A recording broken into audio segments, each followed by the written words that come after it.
Mga minamahal, tayo po ay lubos nagpapasalamat dahil sa pagkakataon ito na muli nating napag-aaralan at naitutuloy ang pag-aaral natin sa Heidelberg Catechism. Ito po ay naging kaaliwan ng maraming mananampalataya simula ang Reformation at ito ngayon ay ibinigay sa atin ng Panginoon upang sa ating pagsasama-sama ay tayo'y pagpalain ng Panginoon at maging malinaw ang mga salita ng Panginoon sa ating puso at sa ating kaisipan. Tayo ngayon ay nasa Lord's Day 4 at meron tayong mga ilang bagay o mga tanong ating pong pag-aaralan sa umagang ito. At ang kaangkop na mga talata ay ating makikita dito sa Efeso Kapitulo 2. At nais ko po basahin talatang 1 hanggang talatang 10. Ganito po ang siyang isinasad at ang ginagamit ko po ngayon ay ang lumang Tagalog na ito ay mas bagay para sa ating pag-aaral at hindi napakaganda ng translation ito kaysa doon sa nauna nating ginagamit at medyo mababaw pero ito malalalim at talagang daman-daman ng ating puso at kaisipan ang mga salitang narito sa lumang salin. Ganito po ang siyang isinasaad sa talatang 1 ng Kapitulo 2 ng Efeso.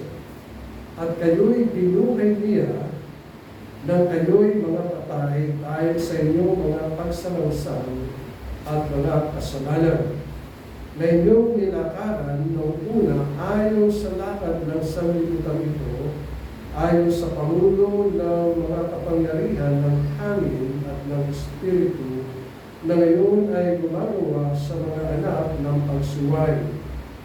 Sa gitna ng mga iyon, tayo rin naman ng ibang panahon ay nangabubuhay sa mga kahalayan ng ating laman at ng ating ginagawa ang mga pita ng laman at ng pag-iisip. At tayo no'y katutubong mga anak ng kagalitan, gaya naman ng mga iba. Ngunit ang Diyos palibhasa'y mayaman sa awa dahil sa kanyang malaking pag-ibig na sa kanya'y inibig sa atin. Bagamat tayo'y mga patay dahil sa ating mga kasalanan, tayo'y binuhay na kalakip ni Kristo sa pamagitan ng biyaya kayo'y nangaligtas. At tayo'y ibinango kalakip niya at pinagpungkasama niya sa sangkalamitan kay Kristo Jesus. Sapagkat sa biyaya kayo'y nangaligtas sa pamagitan ng pananampalataya. At ito'y hindi sa inyong sarili, ito'y kaloob ng Diyos. Hindi sa pamagitan ng mga gawa upang ang sinuman ay huwag magpapuri. Sapagkat tayo'y kanyang gawa na nilalang kay Kristo Jesus para sa mabubuting gawa na mga inihanda ng Diyos ng una upang siya nating lakaran. Hanggang dito lamang po ang ating pagbasa sa banal na salita ng Panginoon. Dito po sa Lord's Day ng Heidelberg Catechism, Lord's Day 4, ay meron pong tanong.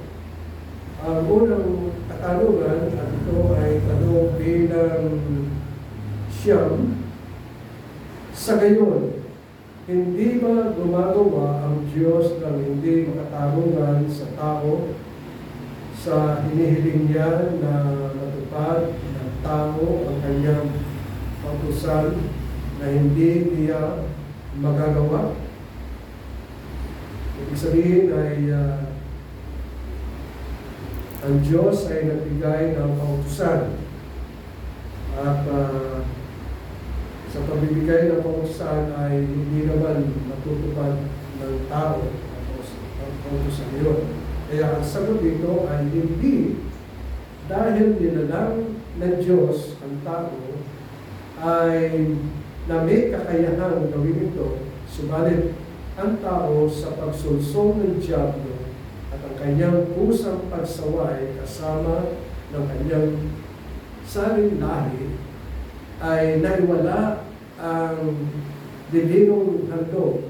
Ibig divino ay divine na kaloob na ito.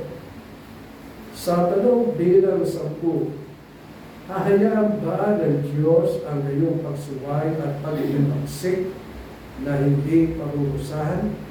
Ang sagot nito ay hindi sa anumang paraan. Bagkus ay matindi, hindi nasisiyahan sa orihinal, kaya din sa mga aktwal nating kasalanan. At parurusahan niya ang mga ito sa kanyang makatarungang paghahapon na pansamantala at walang hanggan ayon sa kanyang pinahayag, sumpain ang bawat isa na hindi nagpapatuloy sa lahat ng mga bagay na nakasulat sa aklat ng kautusan upang gawin ang mga ito. Sa tanong bilang 11, hindi ba ang Diyos ay mahabagin din? Ang sagot, tunay nga na mahabagin ng Diyos, subalit katarungan din. Kung kaya hinihingi ng kanyang katarungan na ang kasalanang nagawa lamang sa kataas-taasang kamahalan ng Diyos ay parusahan din ng sakdunang parusa sa katwid ng walang hanggang parusa ng katawan at kaluluwa. So ito po ang patungo sa Heidelberg Catechism Lord's Day 4. Kaya ang magiging paksa natin ngayong umaga ay ang katarungan ng Diyos. Sa katarungan ng Diyos, ito ay hindi nagbabago. The unchangeable justice of God. At pag sinabi natin justice, ibig sabihin ay katarungan. Ibig sabihin ay ang nagkasala ay kinakailangang parusahan. At sukdulan ang kaparusahan na tinutukoy dito. Kaya, nung nakaraang Lord's Day ay ating tinalakay ang mabuting pagdalaro ng Diyos sa tao ayon sa larawan at tuwangis ng Diyos sapagkat ang ginawa ng Diyos sa kanyang pagdalaro ay napakabuti. Sapagkat yung una, sinabi ng Panginoon, ang lahat ng kanyang mga nilikha, pag nilikha, ibig sabihin ay instant. Diba? Tulad ng anghel, sila'y mga nilikha. So, sa pamagitan ng salita ng Panginoon, nilikha niya ang mga anghel. So, sa paglikha, ang mga anghel hindi dumaan sa tinatawag na panganak, kaya walang tinatawag na mga sanggol na mga anghel. So, ang mga bagay ngayon ay tunay na maling katupan. Tapos, ang paglalang ng Diyos, ibig sabihin paglalang ay gumawa ang Diyos ng tao sa pamagitan ng kanyang mga daliri, kanyang kamay. Luha ang alabok at ito ay kanyang minasa, ng tubig at ginawang tao. At nung nakita niya na napakaganda, kaya lang walang buhay pa. So, ginawa ng Diyos, hininahan yung inom at tumanggap ng buhay. Kaya ang tao ay naging isang buhay na kaluluwa na sinasabi sa Tagalog na kasulatan. At tunay na makikita natin na sabi ng Panginoon ay napakaganda ng kanyang nilikha. o nilalang. Ngunit ang tao ay nagkasala. Siya ay tumalikod at mas gusto pa niyang pakinggan ang kasinungalingan ng Diyan. Ito yung tinatawag na sinulsol yung si Eva hanggang sa makonbinse na masarap kainin ang ipinagpapawal na bunga mula sa puno ng pagkaalam ng mabuti at masama. Dito, tatlong bagay ang ating sasaalang-alang, mga minamahal. Una, ano ang kahilingan? Ang pangalawa, ano ang kapag-usahan? At ang pangatlo, ano ang ginawang katarungan ng Diyos? Sa unang-una ay ano ang kahilingan? Sapagkat yung tanong sa bilang siyang ay sinasabi dito, sa ngayon, hindi na gumawa ang Diyos ng hindi katarungan sa tao, sa hinihingi niya na matupad ng tao ang kanyang kautusan na hindi niya magagawa. Subalit ang sagot dito ay hindi, sapagkat nilalang ng Diyos ang tao na may kakayahang gawin ito. Subalit ang tao sa pagsulsol sa ng Diablo at ang kanyang kusang pagsaway kasama ng kanyang saling lahi ay naiwala ang walang hanggang handog ng divinong divine na kaloob sa ito. So, sa ating pag-aaral, kailangan mabatid natin, lalo na sinasabi sa Genesis, na ang paglalang ng tao sa tao ng Diyos ay napakabuti. Sabihin, ang Diyos ang naglalang sa tao at ito'y napakabuti. Paglalang ay ayon sa larawan at walis ng Diyos. Kailangan mababanggit natin ito. Bakit naging mabutis? Kasi yung walis at larawan. Ano ang larawan at walis na siyang tinutukoy ng banal na kasulatan? Ang sabi ni Pablo, ito ay kabanalan. So, nilalang ang tao na banal. At meron siyang katwiran. Siya ay matwid sa harapan ng Diyos. At merong lubos na kaalaman sa Diyos. So, banal si Adan at si Eva ay banal. Matwid. Pag sinabing matwid, wala pa silang pag-aasa na walang kasalanan. Hindi sila sumasalansaw sa salita ng Panginoon. At meron silang kaalaman tungkol sa Diyos. Kilala nila.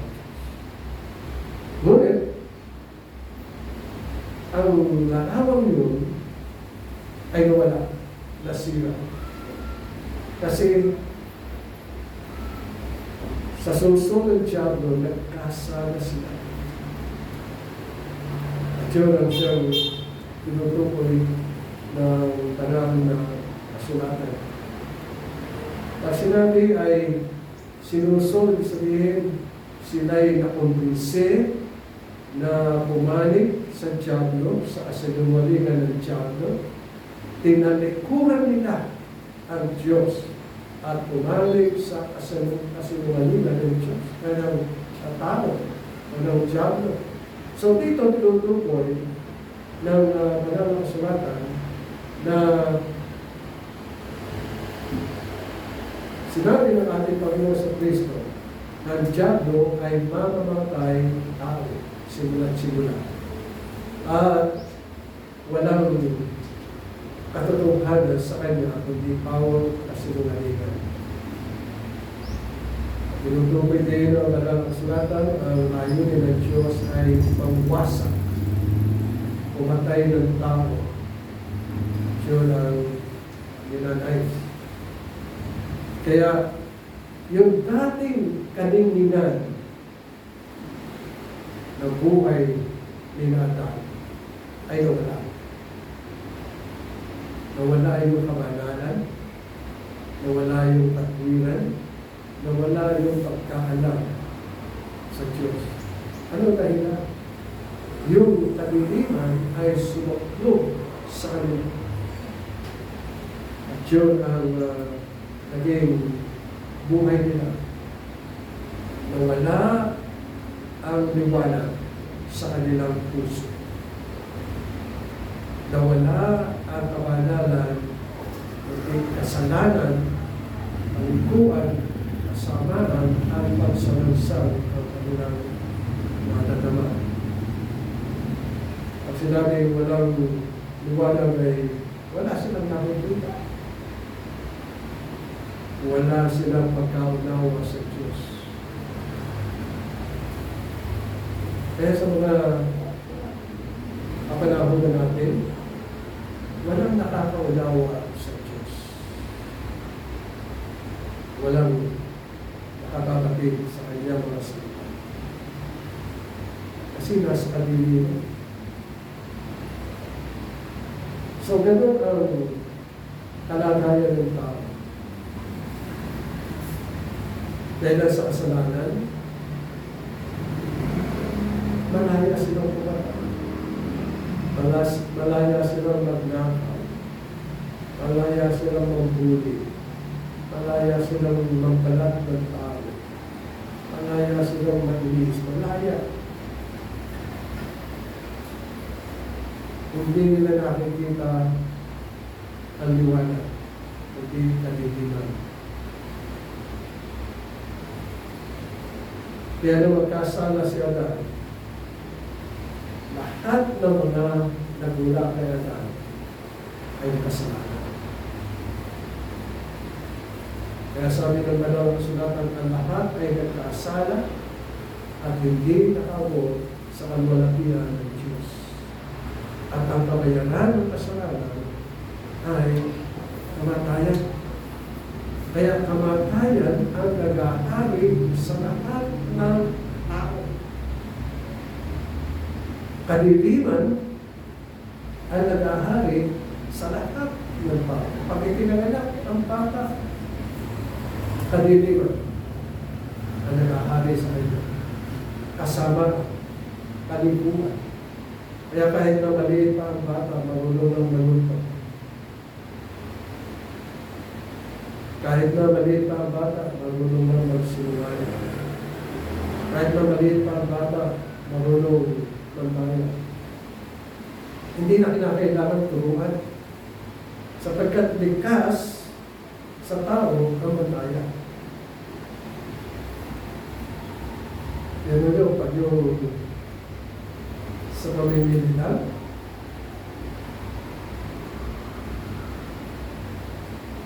diyan sa mga palengke, diyan mga nakalagay na timbangan na galing sa gobyerno. Pag meron kayong duda na yung binili nyo ay kulang sa timbang, pwede nyo nilagay doon sa timbang doon sa timbangan ng bayan. Nalalaman nyo kung nagsisinungaling yung nagtitinda. Kulang sa sukat. Yan ang kalikuan, kasamaan ng tao.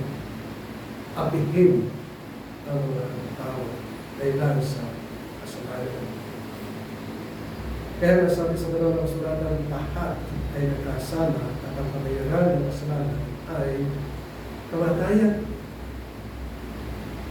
Pagdurusa na gawad ng Diyos at walang makatakaanan at tao. Ibig sabihin, walang espesyal. Lahat. At ito ang kabayaran na tinutukoy sa Banal na Kasulatan.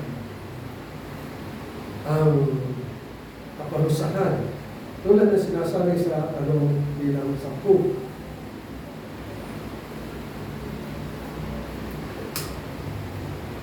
Nasabi ko dito, hahayaan lang ba ng Diyos ang gayong pagsuway at pag-imaksik na hindi pinag-uusahan? Ang sagot dito ay hindi sa anumang paraan. Bagkos ay matindi, hindi nasisyan sa orihinal, kaya din sa mga aktwal nating kasalanan.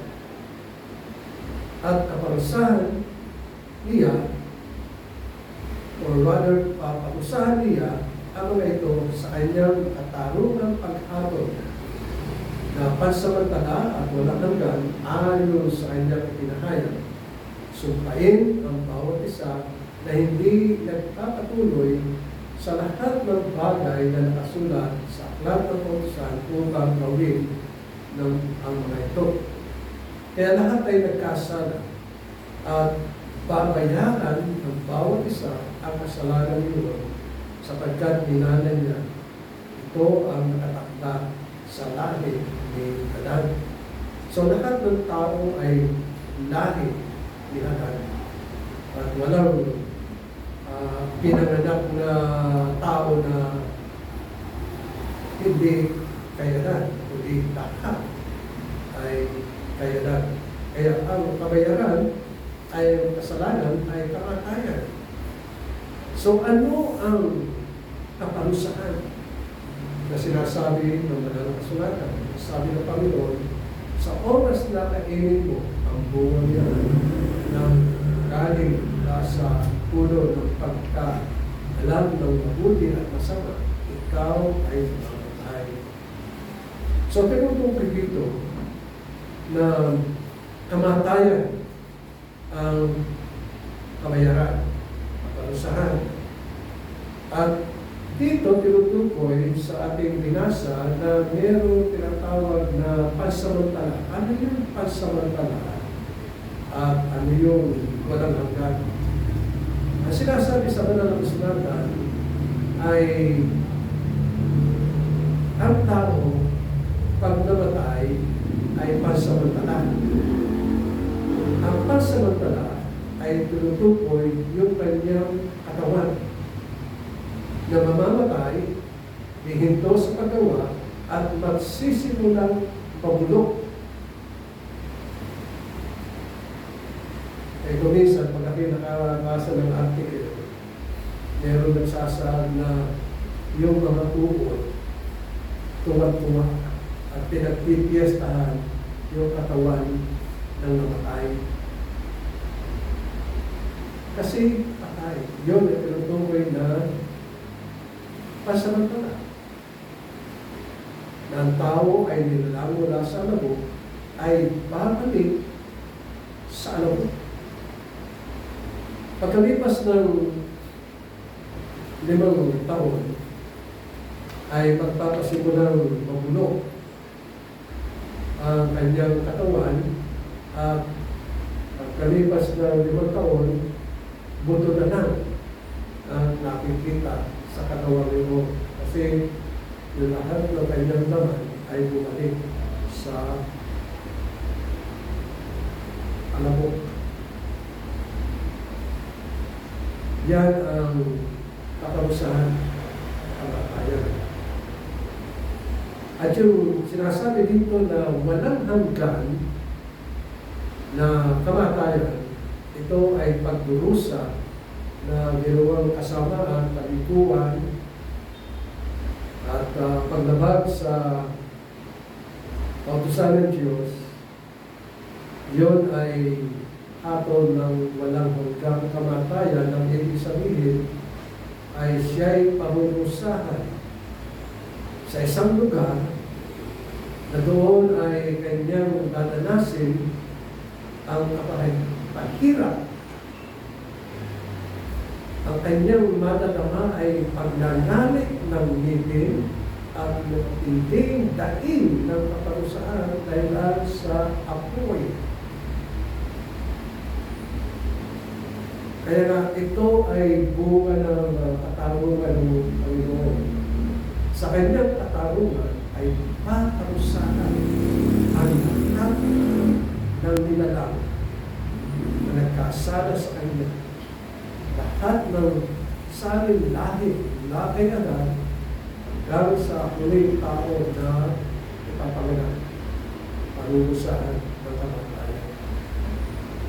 Tayo mga minamahal ay kasama doon kamatayan.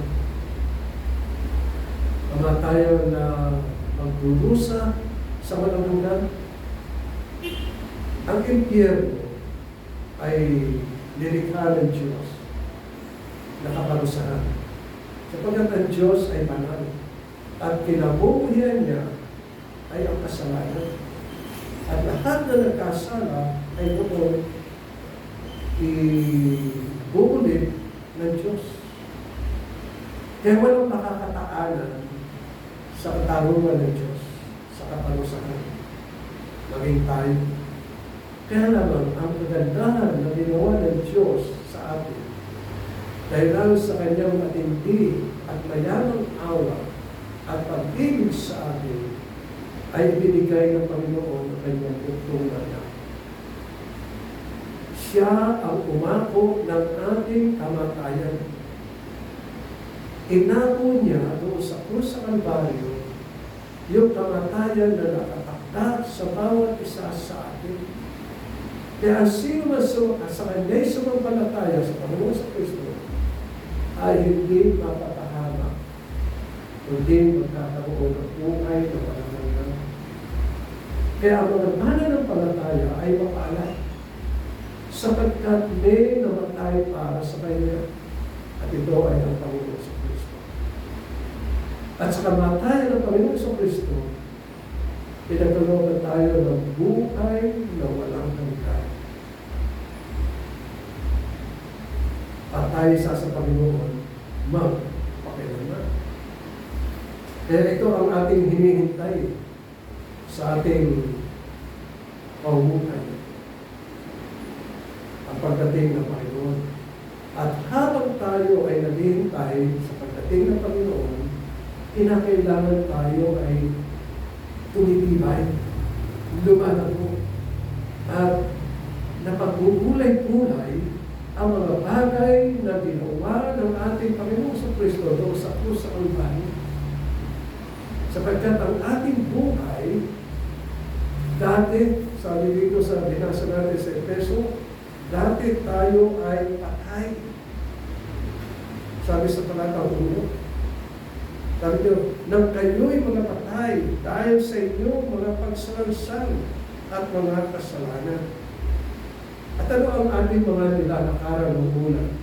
Ang nilalakaran natin ng una ay lakad ng sanlibutan ito. So ang sanlibutan ito ay lakad sa kamatayan. Kasi ang lahat ng mga tao patay. Sumasalansa sa Diyos. Pero ang mga mananampalataya, sabi dito, sila ay binuhay. Kaya sabi sa talatang 1, at kayo'y binuhay. Dati ay patay sa harapan ng Diyos.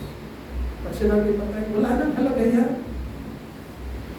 Hindi mahalaga sa paningin ng Diyos ang patay. Kahit na sa atin, pag ang patay, wala nang halaga. Bakit?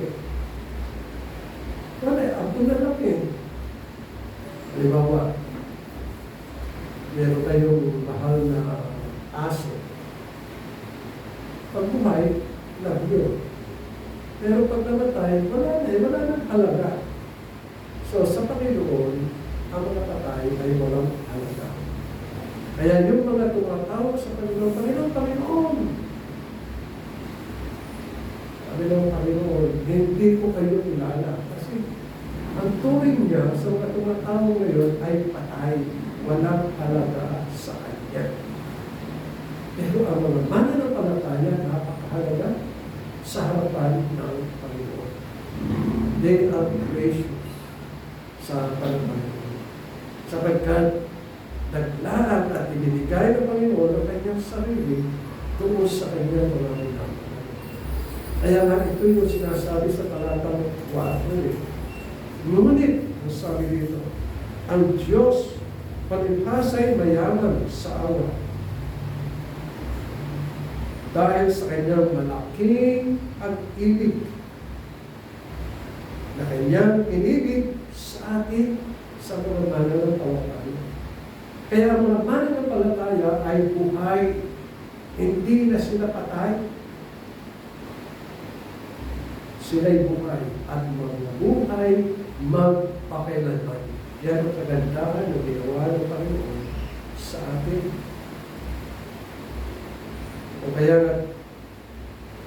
sinasabi na sa katarungan ng Diyos, siya'y nahabag sa atin.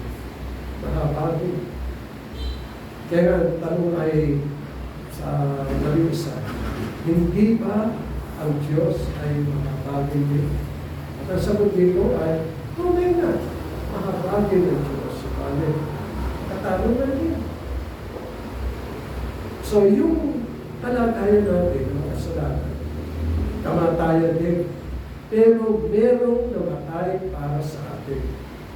Ang Panginoon sa Kristo. Maganda balita yun. Yun ang ebanghelyo. Na merong namatay para sa atin. At hindi na tayo mamamatay magpakailanman sapagkat inako na ito ng ating Panginoon sa Kristo. Yan ang maganda. Kaya ang mananampalataya ay mapapala. Hindi na ibinibilang ng Diyos ang kasalanan. Wala siyang nakikitang anumang kasalanan sa mga mananampalataya. Sapagkat sila'y malinis. Walang dungis. Walang kapintasan. Musila ang kanilang mga puso sa harapan ng Panginoon. Kaya nga, natanggap natin ang katarungan sapagkat merong namatay para sa atin. At hindi na tayo mamamatay magpakailanman sapagkat binago na ng Panginoon ang ating buhay.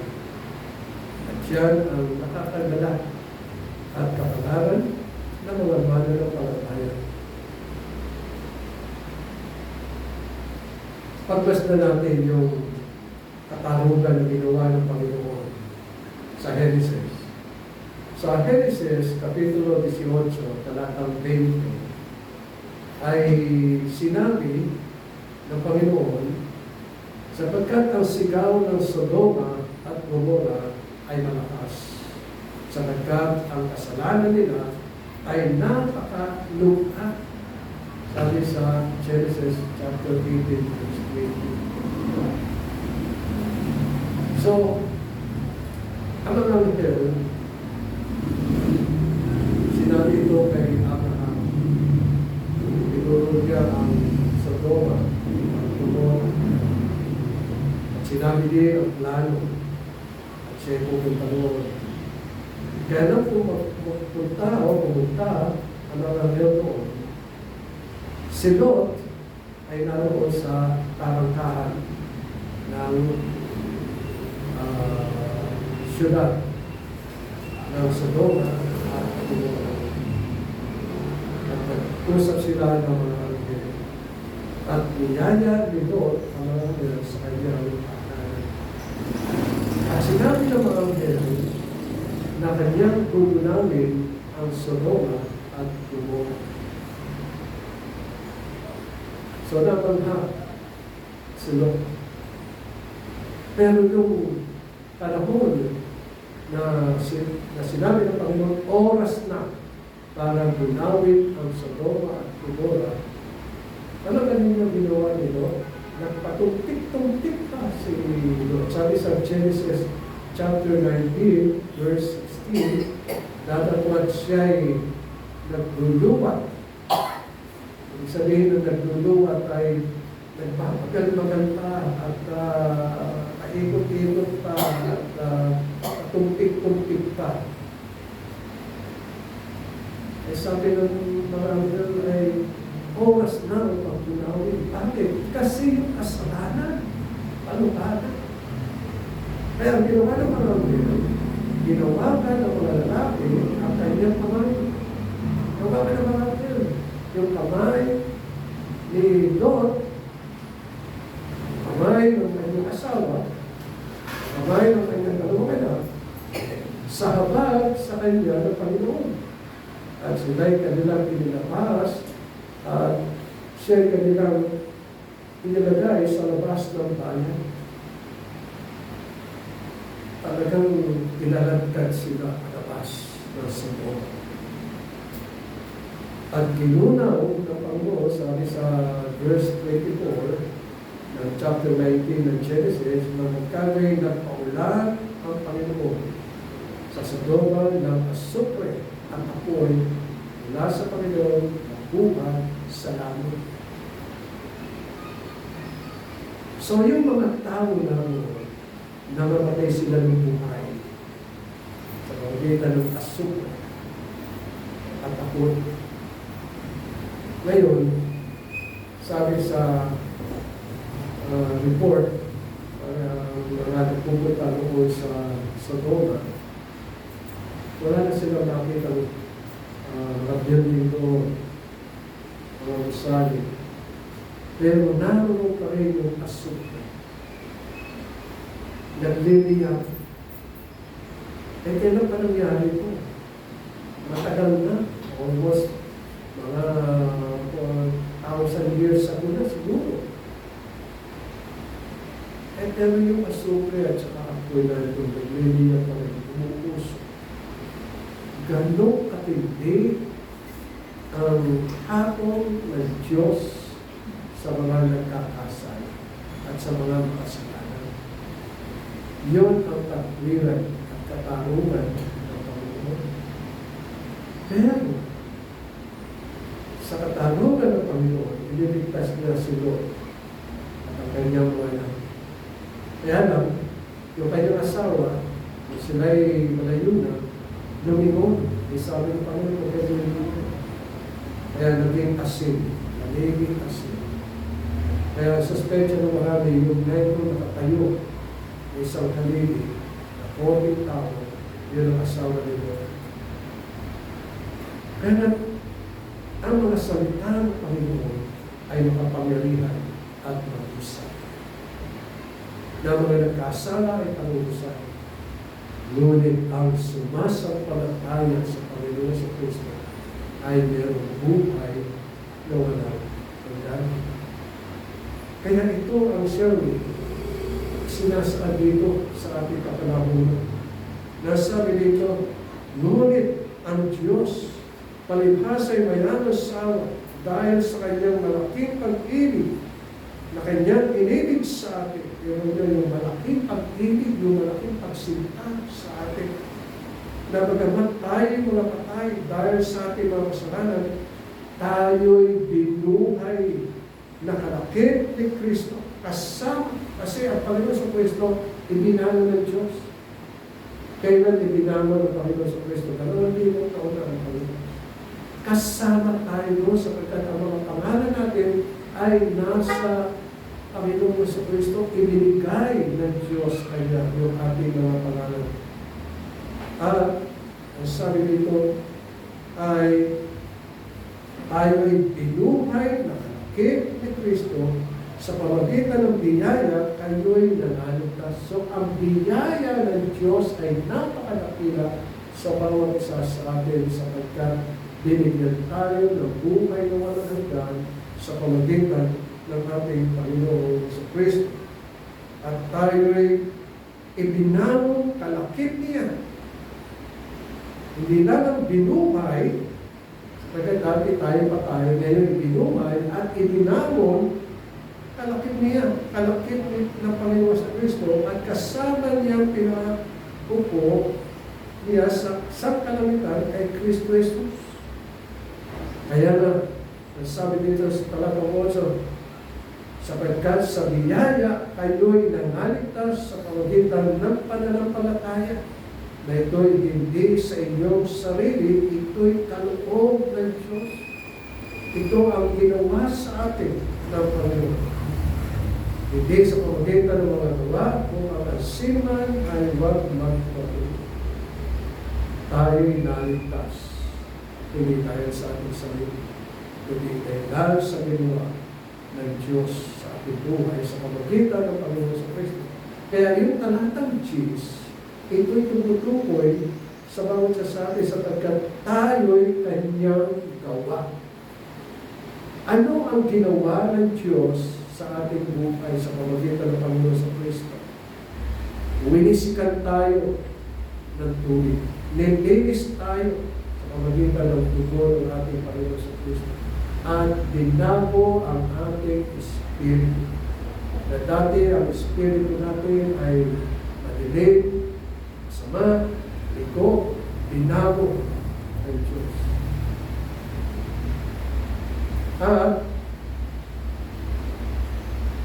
ang sabi dito ay pinagkaloob sa atin ang banal na Espiritu.